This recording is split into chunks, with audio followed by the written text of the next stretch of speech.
नमस्ते। आपका स्वागत है उस यात्रा में जहां देवताओं के नाम नहीं, उनके रहस्य बोलते हैं। यह कोई साधारण कथा नहीं, यह उन शक्तियों की खोज है जो दिखाई नहीं देती, पर सृष्टि की दिशा तय करती हैं। तो आइए, मौन, मंत्र और रहस्य की इस वैदिक यात्रा में हमारे साथ आगे बढ़िए। जब प्रेम ने तप का रूप लिया और स्वाभिमान ने अग्नि का, तभी प्रकट हुई देवी सती, आदिशक्ति का प्रथम अवतार। जहां प्रेम, तप और स्वाभिमान एक ही ज्वाला में समाहित हो जाते हैं। राजा दक्ष की पुत्री होकर भी उनका हृदय वैरागी शिव में स्थित था। वह प्रेम जो वैभव से नहीं, सत्य से जुड़ता है। जब राजा दक्ष ने महायज्ञ किया और शिव को आमंत्रित नहीं किया, सती यज्ञस्थल पहुंची। वहां अग्नि तो थी, आदर नहीं, मंत्र तो थे, पर श्रद्धा नहीं। और जब उन्होंने अपने आराध्य का तिरस्कार देखा, तो समझ गईं कि जिस देह को यह अपमान सहना पड़े, वह अब साधना की पात्र नहीं। तब सृष्टि के सूक्ष्म संतुलन में कंपन उत्पन्न हुआ। उन्होंने योगाग्नि में स्वयं को समर्पित कर दिया। यह क्रोध नहीं, आत्मसम्मान की घोषणा थी कि शक्ति अपमान में नहीं ठहरती, वह रूप बदलती है। शास्त्रों में संकेत मिलता है, या देवी सर्वभूतेषु शक्तिरूपेण संस्थिता, नमस्तस्यै नमस्तस्यै नमस्तस्यै नमो नमः। अर्थात जो देवी समस्त प्राणियों में शक्ति स्वरूप से स्थित हैं, उन्हें बार बार प्रणाम है। सती का त्याग इसी सार्वभौम शक्ति का स्मरण है, जो हर हृदय में विद्यमान है। एक अन्य वाक्य पुराणों में आता है, शिवः शक्त्या युक्तो यदि भवति शक्तः प्रभवितुं। अर्थात शिव भी शक्ति के संयोग से ही सृजन और संचालन में समर्थ होते हैं। यह बताता है कि सती केवल पत्नी नहीं, बल्कि ब्रह्मांडीय संतुलन की आधार शक्ति थीं। जब शिव शोक विह्वल होकर सती के देह को लेकर ब्रह्मांड में विचरने लगे, तब सृष्टि डगमगाने लगी।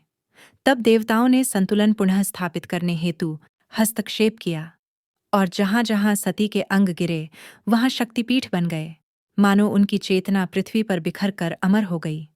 और उनका त्याग अंत नहीं, बल्कि पृथ्वी पर चेतना का प्रसार बन गई। तो चलिए, उस यात्रा पर जहां देवी सती के अंग गिरे, और जाने उन पवित्र स्थलों की महत्ता अगली आने वाली कड़ियों में। जब देवी सती का देह वियोग हुआ और वियोग में क्षुब्ध शिव शोक में ब्रह्मांड को चीरते हुए विचरने लगे, तो भगवान विष्णु ने सती के शरीर को 51 खंडों में विभक्त कर दिया। जहां जहां सती के अंग प्रत्यंग गिरे स्थान शक्तिपीठ कहलाए। कुछ अंग पर्वतों में, कुछ नदियों के तट पर, और एक पश्चिम की तपती मरुभूमि में प्रतिष्ठित हुआ। आज के बलूचिस्तान की निर्जन घाटियों में स्थित हिंगलाज माता शक्तिपीठ केवल एक तीर्थ नहीं, बल्कि एक रहस्य है, जहां कहा जाता है कि देवी सती का ब्रह्मरंध्र अर्थात शीर्ष भाग, चेतना का सर्वोच्च केंद्र, पृथ्वी में समा गया। यह भव्य कोई शिखरयुक्त मंदिर नहीं, कोई भव्य द्वार नहीं, सिर्फ एक प्राकृतिक गुफा है, मानो पृथ्वी स्वयं शक्ति को अपने गर्भ में धारण किए हुए हों। तपती रेत, एकांत मरुस्थल और मौन का विस्तार यहाँ साधक को बाहरी आडंबर से हटाकर भीतर की यात्रा पर ले जाता है। हिंगोल नदी की मौन धारा और चारों ओर फैला एक ऐसा सन्नाटा जिसमें कदमों की आहट भी प्रश्न बन जाती है। तीर्थयात्रियों का कहना है कि उस मरुस्थल में चलते हुए अचानक भीतर कुछ बदलता है, मानो कोई अदृश्य दृष्टि आपको देख रही हो, पर भय नहीं देती, केवल गहराई का अनुभव कराती है। शास्त्र कहते हैं, या देवी सर्वभूतेषु चेतनेत्यभिधीयते, नमस्तस्यै नमस्तस्यै नमस्तस्यै नमो नमः। अर्थात जो देवी समस्त प्राणियों में चेतना रूप से स्थित हैं, उन्हें बार बार प्रणाम है। और हिंगलाज में वह चेतना बाहर नहीं, भीतर जागती है। यह पीठ उग्रता से नहीं, मौन से प्रभावित करता है, मानो शक्ति स्वयं मरुस्थल की निस्तब्धता में छिपकर साधक की प्रतीक्षा कर रही हो। और अब इस यात्रा का अगला पड़ाव हमें ले जाएगा हिमालय की ऊंचाइयों पर, जहां अग्नि स्वयं देवी का स्वरूप है, माता ज्वालामुखी शक्तिपीठ। अगली कड़ी में हिमालय की गोद में एक ऐसा स्थान जागृत हुआ जहां देवी ने मूर्ति नहीं, अग्नि का रूप धारण किया। कहा जाता है कि यहाँ सती की जीभ गिरी थी, और तभी से धरती की गोद से अनंत ज्वालाएं प्रकट होती रहती हैं। हिमाचल की पहाड़ियों में स्थित यह शक्तिपीठ अद्वितीय है, क्योंकि यहाँ कोई प्रतिमा नहीं, कोई आकार नहीं, केवल चट्टानों से निकलती दिव्य ज्वालाएं, जो बिना तेल, बिना किसी दृश्य ईंधन के निरंतर प्रज्वलित रहती हैं। साधक कहते हैं कि उस अग्नि के सामने खड़े होकर मन स्थिर हो जाता है, मानो देवी स्वयं श्वास ले रही हों। शास्त्रों में कहा गया, या देवी सर्वभूतेषु शक्ति रूपेण संस्थिता, अर्थात जो देवी समस्त प्राणियों में शक्ति स्वरूप से स्थित हैं, उन्हें बार बार प्रणाम है। कहा जाता है, सदियों पूर्व एक ग्वाले ने देखा कि उसकी गाय प्रतिदिन बिना दूध के लौट आती है। उसने पीछा किया तो पाया कि वन से एक दिव्य कन्या आती है, गाय का दूध पीती है और प्रकाश की चमक में विलीन हो जाती है। उसने राजा को यह बात बताई। राजा को स्मरण था कि इस क्षेत्र में सती की जिह्वा गिरने की कथा प्रचलित है। वर्षों बाद उसी ग्वाले ने पर्वत पर प्रज्वलित अग्नि देखी। राजा वहां पहुंचा, दिव्य ज्वाला के दर्शन किए और उसी स्थान पर मंदिर का निर्माण कराया। मान्यता है कि बाद में पांडवों ने भी मंदिर का जीर्णोद्धार किया। माता ज्वालामुखी हमें यह स्मरण कराती है कि शक्ति को हमेशा रूप की आवश्यकता नहीं, कभी वह प्रकाश है, कभी ताप है, कभी चेतना की ज्वाला। इतिहास गवाह है कि आक्रमणों और समय की परीक्षाओं के बाद भी यह अग्नि बुझी नहीं, मानो स्वयं देवी ने घोषणा कर दी हो कि सत्य और शक्ति को कोई नष्ट नहीं कर सकता। मुगल सम्राट अकबर ने एक बार इन ज्वालाओं को बुझाने का प्रयास किया। लोहे की चादर से ढकवाया, जल प्रवाहित कराया, पर ज्वालाएं शांत न हुईं। अंततः उसने स्वर्ण छत्र अर्पित किया, किंतु कहा जाता है कि देवी की शक्ति पर संदेह के कारण वह सोना किसी अन्य धातु में परिवर्तित हो गया।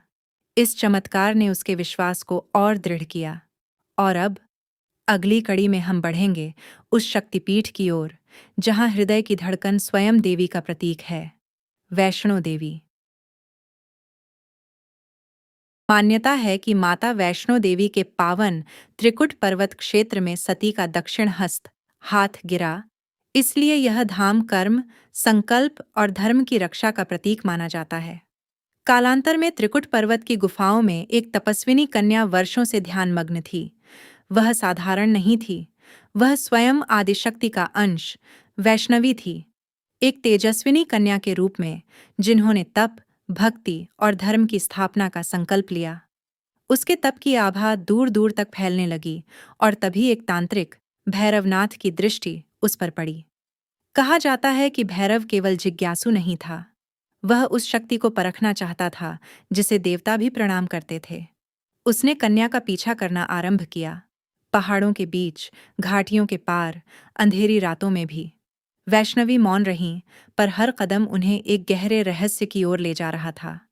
मार्ग में उन्होंने प्यास बुझाने हेतु बाण चलाया, जहां आज बाण गंगा बहती है। फिर चरण पादुका पर उनके चरणों की छाप रह गई, मानो पृथ्वी स्वयं साक्षी बन गई हो। पर भैरव का संकल्प थमा नहीं। अंततः वह उस पवित्र गुफा तक पहुंच गया जहां देवी ने अंतिम बार चेतावनी दी। पर जब अधर्म ने मर्यादा लांघी, तब वही शांत तपस्विनी महाकाली रूप में प्रकट हुई। एक ही प्रहार और भैरवनाथ का सिर धड़ से अलग हो गया। पर कथा यहीं समाप्त नहीं होती। भैरव का कटा हुआ सिर दूर पर्वत पर जा गिरा और वहीं से उसकी करुण पुकार सुनाई दी। उसने अपनी भूल स्वीकार की। उस क्षण देवी के नेत्रों में क्रोध नहीं, करुणा थी। उन्होंने उसे मोक्ष का वरदान दिया और घोषणा की कि उनके दर्शन तब तक पूर्ण नहीं माने जाएंगे जब तक भैरव के दर्शन न किए जाए। यही वह रहस्य है जो इस कथा को भय से ऊपर उठाता है। शक्ति दंड देती है, पर अंततः उद्धार भी करती है। आज भी वैष्णो देवी की यात्रा भैरव मंदिर के दर्शन के बिना पूर्ण नहीं मानी जाती। यह दर्शाता है कि शक्ति केवल विनाश नहीं करती, वह उद्धार भी करती है। शास्त्रों में देवी की महिमा का वर्णन है। सर्वमंगल मांगल्ये शिवे सर्वार्थ साधिके शरण्ये त्र्यंबके गौरी नारायणी नमोस्तुते।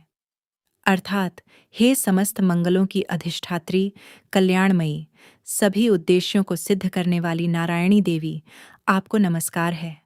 वैष्णो देवी का पवित्र गुफाधाम, जहाँ 3 पिंडियाओं महाकाली, महालक्ष्मी और महासरस्वती एक साथ विराजती हैं। यह स्मरण कराता है कि सती की शक्ति आज भी त्रिगुणात्मक रूप में जीवित है। यह कथा सिखाती है कि सच्ची शक्ति तप में है, करुणा में है और धर्म की रक्षा में है। भगवान शिव देवी सती के निर्जीव शरीर को लेकर ब्रह्मांड में भटक रहे थे, पर एक स्थान पर अचानक उनका कदम थम गया। पर क्यों? ऐसा महसूस हुआ कि धरती ने कुछ थाम लिया था। कोई अंग नहीं, कोई प्रकाश नहीं, बल्कि एक धड़कन। झारखंड की उस भूमि पर जहां आज वैद्यनाथ धाम है, कहा जाता है देवी सती का हृदय गिरा, और उसी क्षण वहां की मिट्टी ने एक स्पंदन संभाल लिया। लोगों ने एक अनकहा कंपन महसूस किया, मानो किसी का अधूरा प्रेम पृथ्वी में समा गया हो। रात के समय वैद्यनाथ धाम में एक विचित्र शांति उतरती है। श्रद्धालु कहते हैं, अगर आप गहरे मौन में खड़े हों तो मंदिर की दीवारों से आती एक सूक्ष्म स्पंदन ध्वनि महसूस होती है। कोई घंटा नहीं बजता, कोई मंत्र नहीं गूंजता, पर ऐसा लगता है जैसे कोई अदृश्य हृदय धड़क रहा हो। पर रहस्य यहीं समाप्त नहीं होता। वर्षों बाद रावण आया। तपस्या, अहंकार, शक्ति, सब साथ लेकर उसने कठोर तप कर भगवान शिव को प्रसन्न किया और उन्हें लंका ले जाने का संकल्प लिया था। शिवजी ने शर्त रखी, मार्ग में कहीं रखा तो मैं वहीं स्थिर हो जाऊंगा। पर इतिहास गवाह है, कभी कभी शक्ति योजना नहीं बदलती, योजना को रोक देती है। संध्या का समय, थका हुआ रावण, एक क्षण की असावधानी और एक क्षण का विराम। शिवलिंग भूमि पर रखा गया और शिवजी वहीं स्थिर हो गए। कुछ कहते हैं उस क्षण देवी सती के हृदय की धड़कन फिर सुनाई दी, मानो शक्ति ने स्वयं तय किया हो कि शिव इस भूमि को कभी न छोड़ें। रावण ने उठाने का प्रयास किया, पर धरती ने उन्हें पकड़ लिया और शिवजी वहीं के होकर रह गए। शास्त्रों में कहा गया, हृदये सर्वभूतानां देवी तिष्ठसि नित्यशः, अर्थात हे देवी, आप समस्त प्राणियों के हृदय में नित्य निवास करती हैं। रात में वैद्यनाथ धाम का वातावरण अलग होता है। यहाँ उग्रता नहीं, न ज्वालामुखी जैसी अग्नि। यहाँ एक मौन है, ऐसा मौन जिसमें किसी के हृदय की धड़कन छिपी हो। यह शक्तिपीठ बताता है, शक्ति केवल क्रोध नहीं, कभी कभी वह अधूरा प्रेम भी है जो ब्रह्मांड को रोक देता है। वैद्यनाथ की कथा हमें बताती है, शक्ति का हृदय कभी नष्ट नहीं होता। वह प्रेम, पीड़ा और पुनर्जन्म के रूप में सदा स्पंदित रहता है। कल्पना कीजिए एक ऐसी शक्ति की जो शब्द नहीं बोलती, पर आपके हर विचार को सुन लेती है। हिमालय की ऊंचाई पर एक स्थान है जहां लोग दर्शन करने नहीं, सामना करने जाते हैं। मान्यता है कि यहीं देवी सती के नेत्र गिरे थे, पर यह केवल शरीर का अंग नहीं था, यह था साक्ष्य। जब देवी सती ने अपमान देखा, वह दृष्टि मौन नहीं रही। जब शिव ने शोक में संसार भुला दिया, वही दृष्टि ब्रह्मांड की साक्षी बनी। और जब वह दृष्टि पृथ्वी पर गिरी, तो पर्वत साधारण नहीं रहा। नैना देवी का रहस्य यह नहीं कि वहां मंदिर है, रहस्य यह है कि वहां कुछ आपको देखता है। कहते हैं, धुंध से ढकी सुबह में गर्भगृह के भीतर दीपक की लौ स्थिर नहीं रहती, वह कांपती है, मानो किसी अदृश्य उपस्थिति के कारण। साधक मानते हैं, यह लौ नहीं कांपती, मन कांपता है। यहाँ प्रार्थना करने से पहले लोग स्वयं से प्रश्न पूछते हैं, क्योंकि नैना देवी वरदान देने से पहले सत्य देखती हैं। हिमाचल के पहाड़ों में एक पुरानी कथा सुनाई जाती है। कहते हैं, सदियों पहले एक चरवाहा हर शाम अपनी भेड़ों को लेकर उस पहाड़ी के पास से गुजरता था जहां आज नैना देवी का मंदिर है। एक दिन उसने झील के जल में कुछ अजीब देखा, जैसे दो प्रकाशमान आंखें उसे घूर रही हों। पहले उसने सोचा यह उसका भ्रम है। दूसरे दिन वह फिर गया।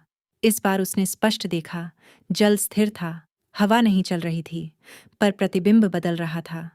गांव के बुजुर्गों ने कहा, यह वही स्थान है जहां सती के नेत्र गिरे थे, वहां झूठ लेकर मत जाना। कुछ दिनों बाद एक धनवान व्यापारी उस पहाड़ पर चढ़ा। वह प्रसिद्धि के लिए दान करना चाहता था, भक्ति के लिए नहीं। कहते हैं, आरती के समय उसकी आंखों में जलन होने लगी। वह कुछ देख नहीं पा रहा था। वह घबराकर बाहर भागा और जैसे ही उसने सिर झुकाया, उसकी दृष्टि सामान्य हो गई। तब से गांव में एक विश्वास प्रचलित हुआ, नैना देवी वरदान से पहले परीक्षण करती हैं। वह आपके शब्द नहीं सुनती, आपकी नीयत देखती है। शास्त्रों में संकेत है, चक्षुष्मती विश्वरूपा साक्षिणी सर्वकर्मणाम, अर्थात देवी समस्त कर्मों की साक्षी दृष्टि है। नैना देवी भय नहीं दिखाती पर छिपने नहीं देती, क्योंकि जब शक्ति नेत्र बन जाए तो वह केवल दर्शन नहीं देती, वह भीतर का सत्य प्रकट कर देती है। महाकाल की नगरी उज्जैन अर्थात अवंतिका में मानो समय स्वयं ठहर कर किसी अदृश्य शक्ति की प्रतीक्षा कर रहा हो। यही है हरसिद्ध शक्तिपीठ, जहां मान्यता है कि देवी सती की कोहनी गिरते ही भूमि दिव्य चेतना से जागृत हो उठी और शक्ति का वह स्पंदन आज भी अनुभव किया जाता है। हरसिद्ध शक्तिपीठ का विस्तृत वर्णन स्कंद पुराण के अवंतिका खंड में, कालिका पुराण, भविष्य पुराण और तांत्रिक ग्रंथों में मिलता है, पर इसकी आध्यात्मिक जड़ें वैदिक भाव में भी दिखाई देती हैं। ऋग्वेद के देवी सूक्त में कहा गया है, अहम रुद्रेभिर्व सुभिश्चरामि, अर्थात मैं ही देवताओं और समस्त शक्तियों में व्यापक चेतना के रूप में विद्यमान हूँ। उसी सर्वव्यापी शक्ति का सजीव रूप यहाँ हरसिद्ध के रूप में पूजित है। लोक कथा कहती है कि चंड और प्रचंड नामक दानवों का संहार कर देवी ने यहीं हरसिद्ध नाम पाया और तभी से महाकाल की आरती से पहले उनका स्मरण होता है।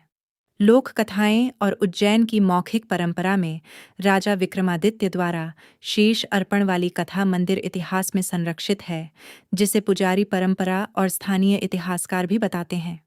कथा के अनुसार सम्राट विक्रमादित्य देवी के परम उपासक थे। कहा जाता है कि वे अपनी भक्ति सिद्ध करने के लिए माता के चरणों में बार बार अपना शीश अर्पित करते थे। हर बार माता अपनी दिव्य शक्ति से उन्हें पुनः जीवित कर देतीं, मानो यह परीक्षा नहीं बल्कि भक्त और देवी के बीच अटूट विश्वास का संवाद हो। आखिरकार देवी प्रसन्न हुईं और उन्होंने विक्रमादित्य को आशीर्वाद दिया कि जब तक उज्जैन में मेरी आराधना होगी तब तक यह भूमि समृद्ध और शक्तिशाली बनी रहेगी। इसी विश्वास के साथ विक्रमादित्य ने यहाँ भव्य मंदिर और दीप स्तंभ स्थापित करवाए, जो आज भी नवरात्रि में सैकड़ों दीपों से जगमगाते हैं, मानो हर दीप राजा की उस अमर भक्ति की कहानी सुनाता हो। शास्त्रों का वचन शिवः शक्त्या युक्तो यदि भवति शक्तः प्रभवितुं, अर्थात शक्ति के संयोग से ही शिव सृजन और संचालन में समर्थ होते हैं, इस पीठ में जीवंत प्रतीत होता है और यही हरसिद्धि का संदेश है कि जब चेतना जागती है तो भय भी भक्ति में और बाधा भी सिद्धि में बदल जाती है। काशी की अनंत गलियों और गूंजती घंटियों के बीच स्थित विशालाक्षी शक्तिपीठ उस दिव्य क्षण की स्मृति मानी जाती है जब शिव शोक विह्वल होकर देवी सती के देह को लेकर ब्रह्मांड में विचर रहे थे और इसी पावन भूमि पर देवी सती के कान का कुंडल गिरा। कहते हैं उसी क्षण काशी में एक सूक्ष्म नाद गूंजा जिसे केवल शिव ने सुना, मानो सती की अंतिम पुकार हो।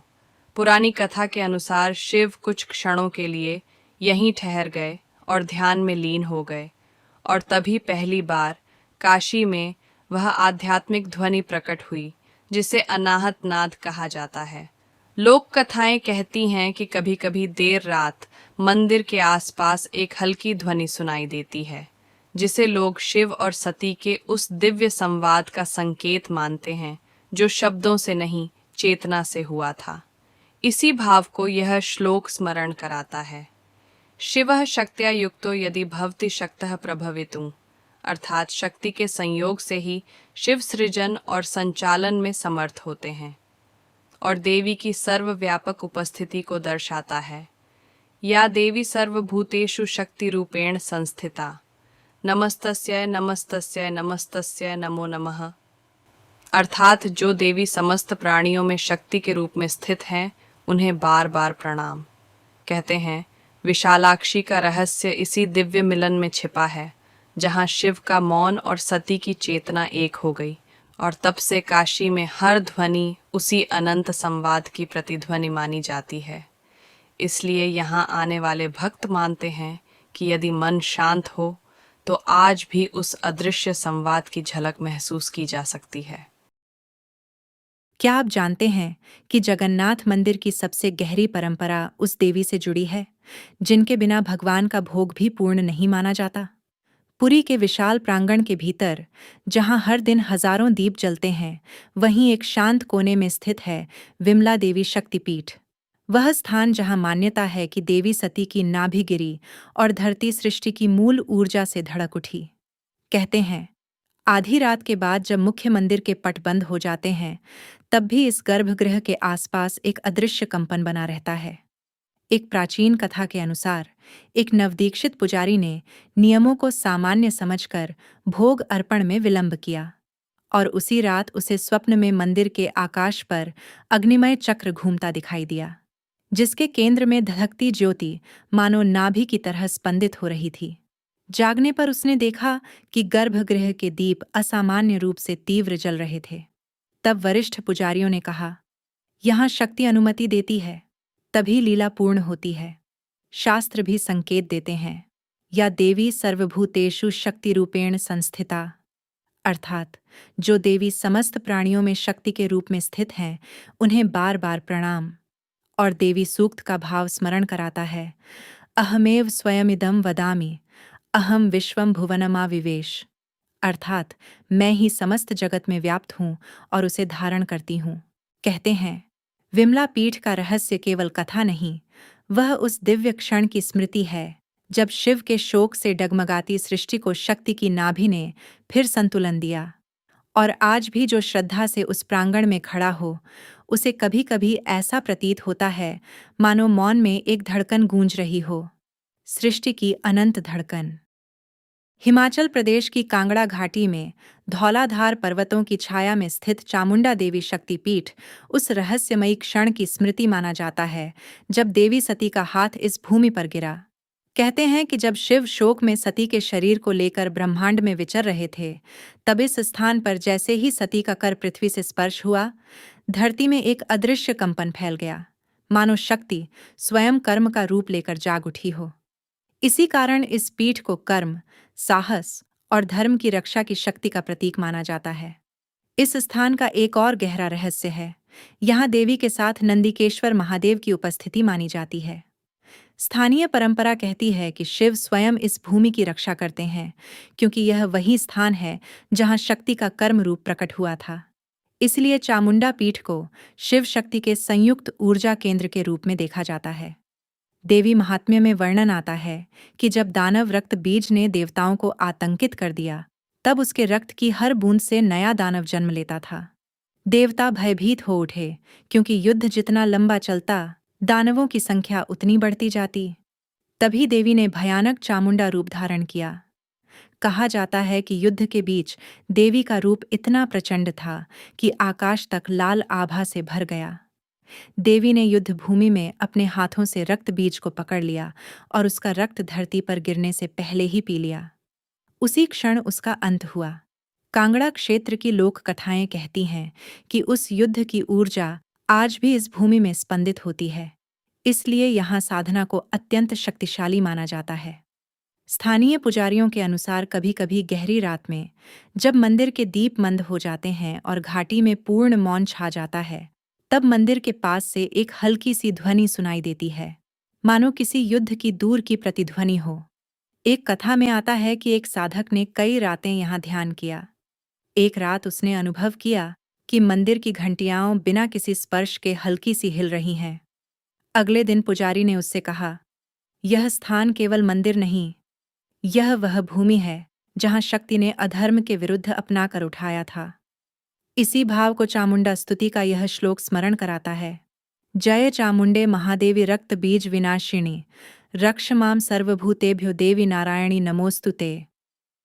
अर्थात हे चामुंडा देवी, रक्त बीज का विनाश करने वाली महान शक्ति, हमें सभी भय और संकटों से रक्षा प्रदान करें। चामुंडा शक्तिपीठ हमें यह स्मरण कराता है कि हाथ केवल कर्म का प्रतीक नहीं, बल्कि धर्म की रक्षा का साधन भी है। और जब शिव की चेतना और शक्ति का साहस एक साथ जागते हैं, तभी अधर्म का अंत होता है। कांगड़ा की घाटियों में आज भी यह विश्वास जीवित है कि जो श्रद्धा से यहाँ आता है, उसे केवल दर्शन ही नहीं, बल्कि भीतर की शक्ति का जागरण भी प्राप्त होता है।